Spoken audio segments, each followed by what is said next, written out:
Hi lunch சீரீஸில் இன்றைக்கி டே 2 அதோட ரெசிபிஸ்லாம் வாங்க பார்க்கலாம்.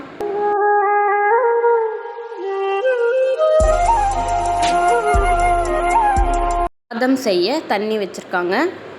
இப்போ முருங்கைக்கீரை பொரியல் செய்கிறதுக்கு ஒரு பேன் வச்சு 100 கிராம் அளவுக்கு வேர்க்கடலை எடுத்து நல்லா வறுத்து எடுத்துக்கணும். இப்போது காரத்துக்கு ஏற்ப ஒரு காஞ்ச மிளகாய் எடுத்துருக்கோம். உங்கள் காரத்துக்கு எவ்வளோ வேணுமோ அதை ஆட் பண்ணி அதையும் நல்லா ரோஸ்ட் பண்ணி எடுத்துக்கோங்க. ரெண்டும் நல்லா ரோஸ்ட் ஆனோடனே ஒரு தட்டில் மாற்றி கூல் டவுன் பண்ணி எடுத்து நல்லா குறைப்பாக அரைச்சி எடுத்துக்கணும். இப்போது அதே பேனில் தண்ணி தேவையான அளவு சேர்த்துட்டு முருங்கைக்கீரை ஆட் பண்ணிக்கோங்க. நல்லா முருங்கைக்கீரை ஒரு 10 நிமிஷம் தண்ணியிலே வேக வச்சு எடுத்துக்கோங்க. முருங்கைக்கீரை வேகிற டைமில் இப்போ நம்ம சாதத்துக்கு வச்ச தண்ணி கொதிச்சிடுச்சு. இப்போ ரைஸ் அதில் ஆட் பண்ணிக்கலாம்.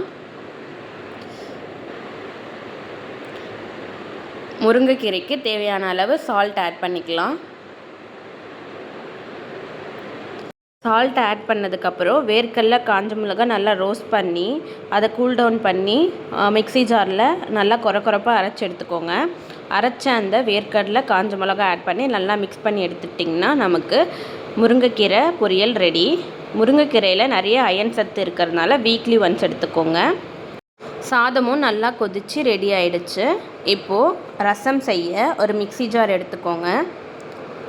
அதில் ஒரு ஸ்பூன் மிளகு, ஜீரகம், 5-6 பல் பூண்டு, காஞ்ச மிளகா ஆட் பண்ணி இதையும் நல்லா குறைப்பாக அரைச்சி எடுத்துக்கோங்க. இப்போ ஒரு பேன் எடுத்து அதில் ஒரு ஸ்பூன் ஆயில் ஆட் பண்ணி கடுகு, கருவேப்பிலை ஆட் பண்ணி நம்ம அரைச்சி வச்சுருக்க மிளகு, ஜீரகம், காஞ்ச மிளகா, பூண்டு ஆட் பண்ணி நல்லா எண்ணெயிலே வதக்கி எடுத்ததுக்கப்புறம் தக்காளி, புளி, பெருங்காயத்தூள், மஞ்சத்தூள் எல்லாம் சேர்த்து கரைச்சி எடுத்து வச்சுருப்போம்ல அதையும் ஆட் பண்ணிக்கோங்க.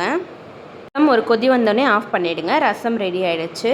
இப்போது ஒரு பேன் வச்சு தேவையான அளவு தண்ணி ஊற்றிக்கோங்க. இது எதுக்குன்னா நமக்கு மஞ்சள் பூசணிக்காய் சாம்பார் செய்ய போகிறோம். தண்ணி நல்லா கொதித்ததுக்கப்புறம் இப்போ மஞ்சள் பூசணிக்காய் ஆட் பண்ணிவிட்டு மஞ்சள் பூசணிக்காய்க்கு தேவையான அளவு உப்பு, ஒரு 1/4 ஸ்பூன் மஞ்சத்தூள் ஆட் பண்ணி ஒரு 10 நிமிஷம் மஞ்சள் பூசணிக்காய் வேக வச்சு எடுத்துக்கோங்க. மஞ்சள் பூசணிக்காய் 10 நிமிஷம் வெந்ததுக்கப்புறம் ஒரு லெமன் சைஸ் புளி கரைச்சி அதையும் ஆட் பண்ணிக்கோங்க. புளி சேர்த்ததுக்கப்புறம் 2 ஸ்பூன் குழம்பு மிளகாத்தூள் ஆட் பண்ணி குழம்பு மிளகாத்தூளும் புளி வாசனையும் போகிற அளவுக்கு ஒரு 10 நிமிஷம் கொதிக்க வச்சதுக்கப்புறம் நம்ம வேக வச்சுருக்க பருப்பை ஆட் பண்ணிவிட்டு ஒரு 5 நிமிஷம் கொதிக்க வச்சு எடுத்துக்கோங்க. நமக்கு மஞ்சள் பூசணிக்காய் சாம்பார் ரெடி. இதுக்கு தாளிப்புக்கு 2 ஸ்பூன் எண்ணெய், கடுகு, கருவேப்பிலை ஆட் பண்ணி நல்லா புரிஞ்சதும் ரெடியாக இருக்க மஞ்சள் பூசணிக்காய் சாம்பாரில் ஆட் பண்ணிக்கோங்க. நமக்கு மஞ்சள் பூசணிக்காய் சாம்பார் ரெடி. இந்த ரெசிபிலாம் எப்படி இருக்குன்னு செஞ்சு பார்த்துட்டு கமெண்ட் பண்ணுங்கள்.